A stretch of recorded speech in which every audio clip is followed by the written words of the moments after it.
Hi everyone, welcome back to Kiran studies. So మనకి మీరు ఏ competitive ఎగ్జామ్స్కి ప్రిపేర్ అవుతున్నా కరెంట్ అఫైర్స్ ప్రజెంట్ ట్రెండింగ్ ఉన్న టాపిక్స్ అనేది చాలా ఇంపార్టెంట్ అండి. సో అందులో భాగంగానే మనకి సిఏఏ అంటే సిటిజన్షిప్ అమెండ్మెంట్ యాక్ట్ 2019 అనేది పౌరసత్వ సవరణ చట్టం అనేది చాలా ఇంపార్టెంట్. ఇది సో కరెంటు పాలిటీలో మనకి important, as well as current affairs కూడా ఇంపార్టెంట్ అనమాట. మీరు రైల్వే ఎగ్జామ్స్కే ప్రిపేర్ అవ్వండి, SSC, bank, TSPSC, APPSC, any competitive ఎగ్జామ్స్కి ప్రిపేర్ అవుతున్నా ఈ టాపిక్ అనేది ఇప్పుడు ప్రజెంట్గా ట్రెండింగ్ కాబట్టి ఖచ్చితంగా వీటి నుంచి మినిమం ఒక క్వశ్చన్ అయినా సరే మనం ఎక్స్పెక్ట్ చేయొచ్చు. ఓకేనా? మరి ఏంటి సార్ అసలు ఈ సిటిజన్షిప్ అమెండ్మెంట్ యాక్ట్ సడన్గా ఎప్పుడో 2016లో బీజేపీ గవర్నమెంట్ వచ్చినప్పుడు ఇంట్రడ్యూస్ చేసి అప్పుడు 16 లోక్సభ కాలం అయిపోగానే ఆ బిల్ అనేది వీగిపోయింది. మళ్ళీ 2019 డిసెంబర్ 9వ తారీఖు నాడు లోక్సభలో అమిత్ షా దీన్ని ప్రతిపాదించడం జరిగింది, ప్రవేశపెట్టిండు. సేమ్ అదే 2019 డిసెంబర్ 11వ తారీఖు నాడు మనకి రాజ్యసభలో ఆమోదం తెలిపింది.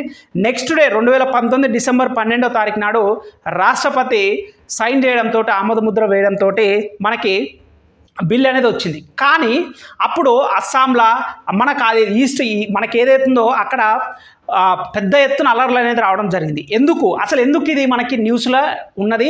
ఇప్పుడు సడన్గా 2024 మార్చి 11వ తారీఖు నాడు సెంట్రల్ గవర్నమెంట్ అనేది ఒక గెజిట్ నోటిఫికేషన్ ద్వారా ఈ రోజు నుంచి ఈ సిటిజన్షిప్ అమెండ్మెంట్ యాక్ట్ అనేది అమల్లోకి వస్తుందని చెప్పడం, మళ్ళీ మనకి లోక్సభ ఎలక్షన్స్ మే 13 నుంచి మన తెలుగు రాష్ట్రాల్లో ఆల్రెడీ కొన్ని స్టేట్ల ఏప్రిల్ నుంచి స్టార్ట్ అయింది కదా, ఈ ఎలక్షన్ ముందే ఇది తీసుకురావడం ఎందుకు? సో ఇలా రకరకాల క్వశ్చన్స్ ఉన్నాయి. ఇవన్నీ కూడా మనం ఈ వీడియోలో డిస్కస్ చేద్దాం. Right, first citizenship amendment act అంటే పౌరసత్వ సవరణ చట్టం. అంటే ఏంటంటే భారతదేశంలో నివసిస్తున్న ప్రతి ఒక్క పౌరునికి కూడా పౌరసత్వం అనేది చాలా ఇంపార్టెంట్. సో అసలు ఎవరు మన భారతదేశానికి సంబంధించిన పౌరులు ఎవరు, మిగతా కంట్రీ నుంచి ఎవరు వస్తారు, సో ఇల్లీగల్గా వచ్చే ఎమిగ్రెంట్స్ని ఎలా ఆపాలని చెప్పేసి మనకి 1956 జనవరి 26వ తారీఖు నాడు మనకి ఎప్పుడైతే రాజ్యాంగం అమల్లోకి వచ్చిందో, సో 1956 చెప్పినానా జనవరి 20వ తారీఖు నాడే వీళ్ళు దీన్ని ఆమోదించడం జరిగింది. అయితే ఈ 1955లో మనకి మొట్టమొదటిసారిగా దీనికి ఆమోదించడం జరిగింది. సో సిటిజన్షిప్ అమెండ్మెంట్ యాక్ట్ అనగానే మనకి 1955 సంవత్సరంలో ఈ సిటిజన్షిప్ అమెండ్మెంట్, ఆ పౌరసత్వ సవరణ చట్టాన్ని మనం అమల్లోకి తీసుకురావడం జరిగింది. అయితే అప్పుడున్న కొన్ని టర్మ్స్ అండ్ కండిషన్స్లో మనకేమైందంటే 1977లో సో ఏదైతే మనకి బంగ్లాదేశ్ నుంచి 1971 అంటే 1966 నుంచి జనవరి 1వ తారీఖు నుంచి 1971 మార్చి 31వ తారీఖు వరకు మనకి అస్సాం అకార్డ్ అనేది జరగడం జరిగింది. అస్సాం ఒప్పందం ప్రకారం ఇక్కడ ఎవరైతే బంగ్లాదేశ్ నుంచి సో మనకి ఇండియాకి వచ్చిన వాళ్ళందరికీ కూడా పౌరసత్వం ఇస్తామని చెప్పడం జరిగింది. అయితే ఇప్పుడు ఉన్న సడన్గా ఇప్పుడు వచ్చిన చేంజెస్ ఏంటిది? మరి అప్పుడు 1971లో మనకి ఏదైతే అస్సాం ఒప్పందం ప్రకారం వాళ్ళు ఈ డ్యూరేషన్ పీరియడ్ని తీసుకోవాలన్నా, ఇప్పుడు ప్రజెంట్ ఏమని చెప్తుంది గవర్నమెంట్ మనకి 2014 డిసెంబర్ 31వ తారీఖు లోపు, ఓకేనా, ఈ డేట్ అనేది ఖచ్చితంగా ఎగ్జామినేషన్లో అడగడానికి ఛాన్స్ ఉన్న క్వశ్చన్ అనమాట. ఏమని 2014 డిసెంబర్ 31 లోపు ఎవరైతే సో హింసకు గురైన ఎవరు ఇక్కడ ఇదే చాలా ఇంపార్టెంట్, మతపరమైన హింసకు గురైన 6 రిలీజియన్స్, నథింగ్ బట్ సింపుల్గా చెప్పాలంటే నాన్ ముస్లిమ్స్ అనమాట. సో ముస్లిమేతరులు ఎవరన్నా ముస్లిమేతరులు, ఓకేనా, అంటే నాన్ ముస్లిం కమ్యూనిటీకి సంబంధించి నాన్ ముస్లిం కేటగిరీకి సంబంధించి ఎవరెవరు మొత్తం 6 రిలీజియన్స్, హిందువులు అయితేంది, క్రిస్టియన్స్ అయితేంది, బౌద్ధులు అయితేంది, జైనులు అయితేంది, పార్సీలు అయితేంది, సిక్కులు అయితేంది, ఎవరినానా ఈ 6 రిలీజియన్స్ సంబంధించి వాళ్ళు మనకి ఎవరు మతపరంగా 3 కంట్రీస్లో ఎవరైతే మతపరంగా హింసకు గురవుతున్నారో వాళ్ళందరూ కూడా ఈ 2014 డిసెంబర్ 31 లోపు కనుక భారతదేశంలో వచ్చి ఉండి అట్లీస్ట్ మినిమం 1 ఇయర్ వరకు కూడా భారతదేశంలో ఉండాలి, లేదా ఈ డేట్ కంటే ముందు 14 సంవత్సరాలు భారతదేశంలో ఉండి అందులో మినిమం 5 సంవత్సరాలైనా సరే మన భారతదేశంలో నివాసం ఉంటున్నట్టు కనుక వాళ్ళు ప్రూవ్ చేసుకుంటే ఈ 6 రిలీజియన్స్కి ఎవరెవరన్నా చాలా ఇంపార్టెంట్. ఎవరెవరు?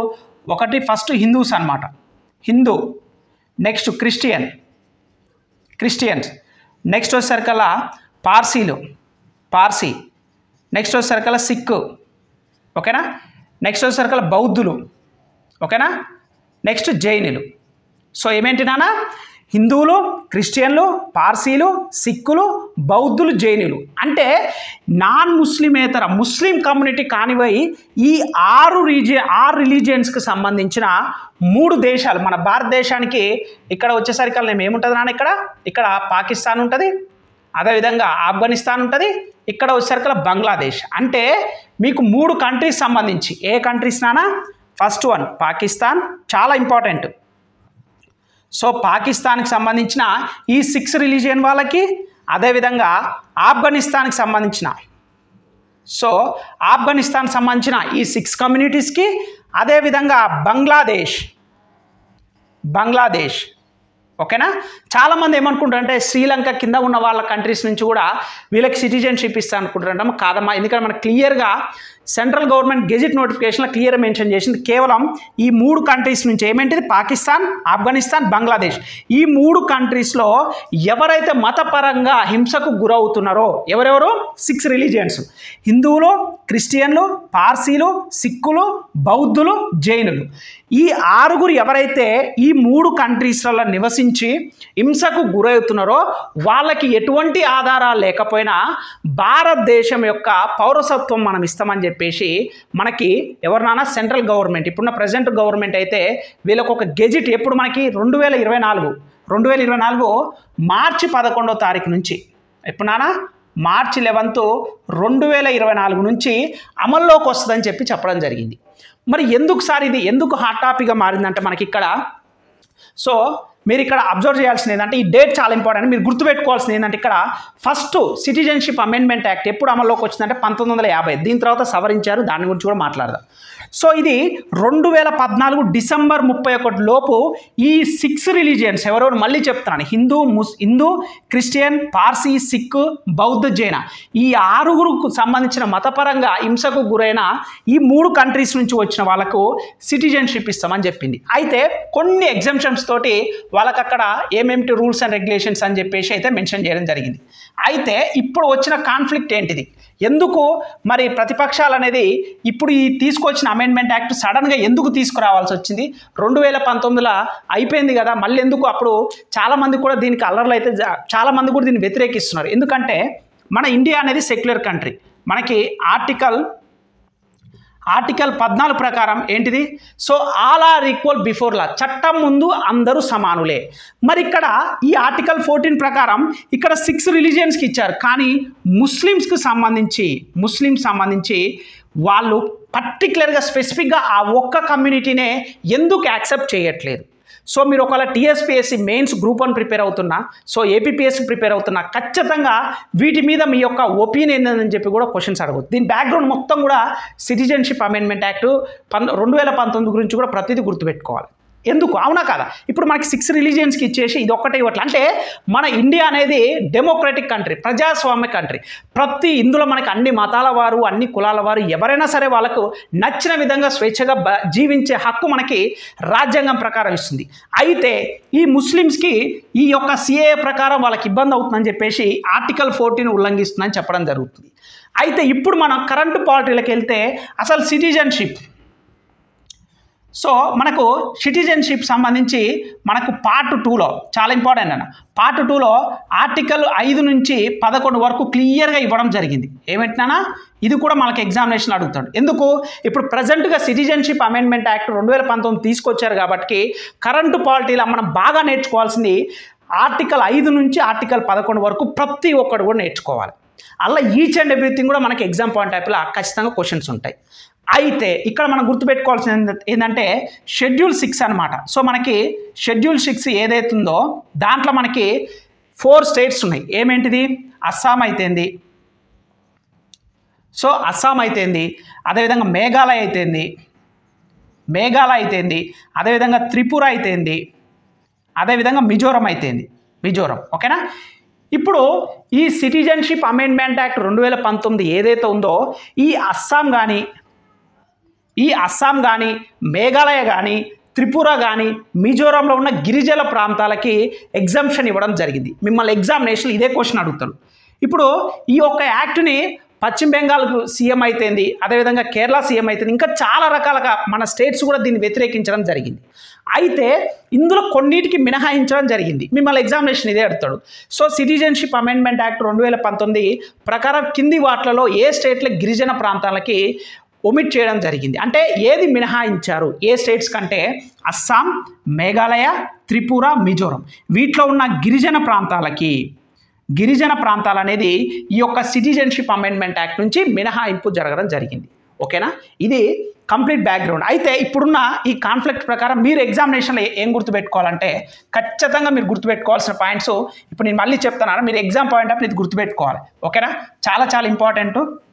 అయితే ఫస్ట్ మిమ్మల్ని అడిగితే ఇది ఎప్పుడు 2016లోనే మనకి గవర్నమెంట్ అనేది రావడం జరిగింది. బీజేపీ గవర్నమెంట్ వచ్చిన విధంగానే ఈ సిఏ నుంచి స్టార్ట్ చేయడం జరిగింది. లోక్సభలో యాక్సెప్ట్ చేసింది. మళ్ళీ సో మనకి 16th లోక్సభ రద్దు కావడంతో ఆ బిల్ అనేది వీగిపోయింది. అయితే ఇది 17th లోక్సభ, చాలా ఇంపార్టెంట్ నాన్న.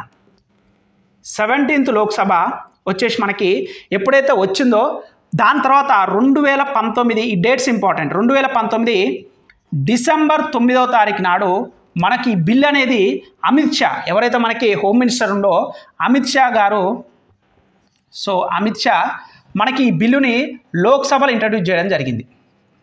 లోక్సభలో ఎగ్జామినేషన్ అడుగుతారు. ఎప్పుడు ఈ సిటిజన్షిప్ అమెండ్మెంట్ యాక్ట్ అనేది బిల్లు మాత్రమే ఎప్పుడైతే రాష్ట్రపతి సైన్ పెడతారో అప్పుడు మనకి చట్టంగా మారుతుంది. అప్పటి వరకు బిల్లులానే మాట్లాడుకోవాలి. సో ఈ 2019 సిటిజన్షిప్ అమెండ్మెంట్ యాక్ట్ అనేది 2019 డిసెంబర్ 9వ తారీఖున అమిత్ షా లోక్సభలో ఇంట్రడ్యూస్ చేసిన అదే రోజు యాక్సెప్ట్ చేయడం జరిగింది. నెక్స్ట్ 2019 డిసెంబర్ 11వ తారీఖు నాడు ఈ యొక్క బిల్లు ఏదైతే సిటిజన్షిప్ అమెండ్మెంట్ యాక్ట్ బిల్లు ఇది మనకి రాజ్యసభలో కూడా మనకి ఈ బిల్ అనేది అప్రూవ్ అవడం జరిగింది. బిల్ అనేది యాక్సెప్ట్ చేయడం జరిగింది. దాని తర్వాత ఆమోదించిన బిల్లు మళ్ళీ నెక్స్ట్ డేనే మనకి డిసెంబరు 12th నాడు మనకి రాష్ట్రపతి సైన్ తోటి ఈ బిల్ అనేది చట్టంగా మారింది. సో రాష్ట్రపతి ఆమోదం ఈ డేట్స్ అనేది చాలా ఇంపార్టెంట్ అన్న మీకు ఎగ్జామ్ పాయింట్ ఆఫ్. ఓకేనా, ఎగ్జామినేషన్ అడగొచ్చు మనకి ఇది సిటిజన్షిప్ అమెండ్మెంట్ యాక్ట్ పౌరసత్వ సవరణ చట్టం 2019 ఎప్పుడు రాష్ట్రపతి ఆమోదించిందని. సో ఇక్కడ నుంచి బిల్లు కాస్త చట్టంగా మారింది. అయితే అప్పుడు భారతదేశం మొత్తం కూడా అల్లర్లు రావడం, చాలా గొడవలు కావడం వల్ల ఇప్పుడున్న గవర్నమెంట్ ఏంటంటే టెంపరీగా పోస్ట్ పోన్ చేసింది, ఇంపోజ్ చేయలేదు, అంటే అమల్లోకి తీసుకురాలేదు. ఇప్పుడు సడన్గా మనకి 2014 మార్చి 11వ తారీఖు నాడు, మార్చి 11th నాడు ఏం చేసింది, ఇప్పుడున్న గవర్నమెంటు ఒక గెజిట్ రూపంలో నోటిఫికేషన్ రిలీజ్ చేసేసి ఈ డేట్ నుంచి ఈ యొక్క సిటిజన్షిప్ అమెండ్మెంట్ యాక్ట్ అమల్లోకి వస్తుందని చెప్పడం జరిగింది. ఇది డేట్ కూడా ఇంపార్టెంట్, అమలు చేయడం జరిగింది అనమాట ఈ డేట్ కూడా. సో ఇవి మనకి ఎగ్జామినేషన్. అయితే మనకు మొట్టమొదటిసారి సిటిజన్షిప్ అమెండ్మెంట్ యాక్ట్ ఎప్పుడైనా 1955 నాడు మొట్టమొదటిసారిగా ఈ సిటిజన్షిప్ గురించి ఆమోదించడం జరిగింది. అయితే 1985 నాడు ఏం జరిగిందంటే ఈ 1971 బంగ్లాదేశ్ నుంచి వచ్చిన ఎవరైతే ఉన్నారో 1966 నుంచి 1971 వరకు ఈ అస్సాం ఒప్పందం ద్వారా వచ్చిన వాళ్ళకు కూడా భారతదేశం పౌరసత్వం కలిగిస్తామంటే ఈ 1985 దీన్ని సవరించడం జరిగింది. దాని తర్వాత 1992లో సవరించారు, 2003లో సవరించారు, 2005లో కూడా దీన్ని సవరించడం జరిగింది. కానీ ఇప్పుడున్న ప్రాబ్లం ఏంటంటే కేవలం మనకి ఎందుకు నాన్ ముస్లిం వాళ్ళకి మాత్రం ఇచ్చేసి ముస్లిం కమ్యూనిటీస్ మాత్రం యాక్సెప్ట్ చేయటం లేదు అని చెప్పి దీని మీద ప్రాబ్లం అవుతుండడం జరిగింది. దీంతో పాటుగా ఈ సిటిజన్షిప్ ఎవరికి ఎక్స్క్లూడ్ చేయడం జరిగిందంటే సింపుల్ గుర్తుపెట్టుకోవాలంటే న్యూమనిక్స్ ఏటీఎం మామా ఓకేనా. సో ఏటీఎం మామా అని గుర్తుపెట్టుకోండి, ఏటీఎం మామా. ఎందుకు అంటున్నంటే న్యూమోనిక్స్ అనేది చాలా చాలా ఇంపార్టెంట్. మనం ప్రిపేర్ అవుతాం కానీ అన్నీ మన మైండ్లో గుర్తుండవు అనమాట, కొన్నిసార్లు మర్చిపోతాం. ఈ ఏటీఎం మామ అని ఒక సింపుల్గా మనం ఎప్పుడైనా ఏటీఎం దగ్గరికి వెళ్ళినా సింపుల్ గుర్తుంటుంది. ఎందుకు ఏటీఎం మామ రాస్తున్నట్టే ఏ అంటే అస్సాం, టీ అంటే త్రిపుర, ఎం అంటే మేఘాలయ, మామ అంటే మిజోరం. ఈ 4 స్టేట్లకు సంబంధించిన గిరిజన ప్రాంతాలకి ఈ సిటిజన్షిప్ అమెండ్మెంట్ యాక్ట్ అనేది మినహాయింపు చేయడం జరిగింది. సో ఇది కూడా ఇంపార్టెంట్. అండ్ నెక్స్ట్ మీరు గుర్తుపెట్టుకోవాల్సింది ఏంటంటే మనకి అసలు పౌరసత్వం అనేది మనకి ఎలా ఇస్తారు, ఓకేనా. ఒక వ్యక్తికి భారతదేశంలో పౌరసత్వం అనేది ఎలా ఇస్తారు అనేది దానికి కూడా నేను ఒక షార్ట్ కట్ కోడ్ చెప్తాను, గుర్తుపెట్టుకోండి. సో నేచర్ బర్డ్, ఓకేనా. సో నేచర్ బర్డ్ చాలా ఇంపార్టెంట్ అని ఇవన్నీ కూడా కరెంట్ పాలిటీ తోటి లింకప్ చేసుకొని చదవాలి. ఈ షార్ట్ కట్ ఇక్కడేమో ఈ సిటిజన్షిప్ అమెండ్మెంట్ యాక్ట్ 2019 ఏటీఎం మామా అస్సాం, త్రిపుర, మేఘాలయ, మిజోరం వీటికి మినహాయింపు గిరిజన ప్రాంతాలు ఏవైతే ఉన్నాయో. ఈ నేచర్ బర్డ్ ద్వారా ఒక వ్యక్తి పౌరసత్వం అనేది ఎలా ఆర్జించుకుంటాడు? So acquiring of citizenship by following this shortcut numbering. Nature bird అంటే నేచురలైజేషన్ ద్వారా. సో 12 సంవత్సరాలు మన భారతదేశంలో ఉంటే నేచురలైజేషన్ ద్వారా వాళ్ళకి మన భారత పౌరసత్వం అయితే ఇవ్వడం జరుగుతుంది. అదేవిధంగా బై బర్త్, బి అంటే బర్త్ నాన్న, ఓకేనా? సో ఇక్కడ రాసుకొని ఇది న్యాచురలైజేషన్ ద్వారా. బి అంటే బర్త్, అంటే మన భారతదేశంలో జన్మించున్నా సరే బై బర్త్ ద్వారా మనం సిటిజన్షిప్ పౌరసత్వాన్ని మనం పొందవచ్చు. నెక్స్ట్ వచ్చేసరికల ఇన్కార్పొరేషన్ ఆఫ్ టెరిటరీ, అంటే ఏదైనా ఒక భారతదేశంలో ఒక ప్రాంతాన్ని వేరే ప్రాంతాన్ని భారతదేశంలో విలీనం చేసినప్పుడు అందులో ఉన్న పౌరులకు కూడా మన భారతత్వం మన యొక్క పౌరసత్వం అయితే ఇవ్వడం జరుగుతుంది. దాన్నే ఇన్కార్పొరేషన్ ఆఫ్ సిటిజన్షిప్ అంటారు. సో ఇన్కార్పొరేషన్ ఆఫ్ టెరిటరీ అంటాం. ఇక నెక్స్ట్ వచ్చేసరికి రిజిస్ట్రేషన్, ఓకేనా? ఎవరైనా సరే మన భారతదేశ పౌరసత్వం కావాలి అనుకుంటే ఒక 7 years వరకు ఉండి వాళ్ళు రిజిస్ట్రేషన్ చేసుకుంటే మన భారతదేశ పౌరసత్వం ఇవ్వడం జరుగుతుంది. నెక్స్ట్ డి అంటే డిసెంట్ అంటే వారసత్వం ద్వారా మన తాతలు ముత్తాతలు ఒక 3 generations ఎవరైతే ఉంటారో వాళ్ళకి సంబంధించి కూడా మన ఇండియా తరపున ఉన్నట్లయితే మనకి పౌరసత్వం ఇవ్వడం జరుగుతుంది. సో ఇక్కడ మీరు గుర్తుపెట్టుకోవాల్సింది నేచర్ బర్డ్ అనే షార్ట్ కట్ గుర్తుపెట్టుకోవడం వల్ల ఒక వ్యక్తికి భారతదేశంలో పౌరసత్వం ఎలా ఇస్తారనేది ఇక్కడ గుర్తుపెట్టుకుంటాం. ఏటీఎం మామా అనే ఒక షార్ట్ కట్ గుర్తుపెట్టుకోవడం వల్ల అస్సాం, త్రిపుర, మిజోరం, మేఘాలయ ఇది మనకి షెడ్యూల్ 6లో ఉండే స్టేట్స్. ఇవి ప్రత్యేకంగా షెడ్యూల్ ట్రైబ్స్ సంబంధించి మనకి ఇక్కడ ఉన్న ప్రాంతాలు ఏవైతే గిరిజన ప్రాంతాలు ఉన్నాయో అవి మనకి సిటిజన్షిప్ అమెండ్మెంట్ యాక్ట్ నుంచి మినహాయింపు జరగడం జరిగింది. అదేవిధంగా 3 కంట్రీస్ నుంచి మళ్ళీ చెప్తున్నాను ఏమేమి కంట్రీస్ నానా. సో పాకిస్తాను, అదేవిధంగా ఆఫ్ఘనిస్తాను, అదేవిధంగా బంగ్లాదేశ్ ఈ 3 కంట్రీస్ నుంచి ముస్లిమేతర నాన్ రిలీజియన్ ఆఫ్ ముస్లిమ్స్ కమ్యూనిటీకి సంబంధించిన ఎవరైనా హిందువులు అయితేంది, అదేవిధంగా క్రిస్టియన్లు అయితేంది, అదేవిధంగా పార్సీలు అయితేంది, అదేవిధంగా బౌద్ధులు అయితేంది, అదేవిధంగా జైనులు అయితేంది, అదేవిధంగా సిక్కులు అయితేంది ఈ 6 కమ్యూనిటీస్కి భారత పౌరసత్వం కల్పించాలన్న ఉద్దేశంతో ఈ బిల్లును అయితే తీసుకురావడం జరిగింది. ఇది దీని కంప్లీట్గా బిహైండ్ ఆఫ్ దట్ దానికి ఉన్న బ్యాక్గ్రౌండ్ ఇదనమాట. సో మీరు ప్రిపేర్ అయ్యే విధంగా ఇప్పుడు ఇక్కడ సడన్గా తీసుకురావడంలో కూడా ఇప్పుడు మనకి ఎలక్షన్ జరుగుతున్నాయి. సో 2019లో మనకి బిల్ అనేది ఆల్మోస్ట్ అందరూ కూడా యాక్సెప్ట్ చేసి రాష్ట్రపతి సైన్ కూడా అయిపోయింది. అప్పుడు ఆగింది సడన్గా ఇప్పుడు ఎందుకు వచ్చింది? ఇది ఒక క్వశ్చన్ మార్క్.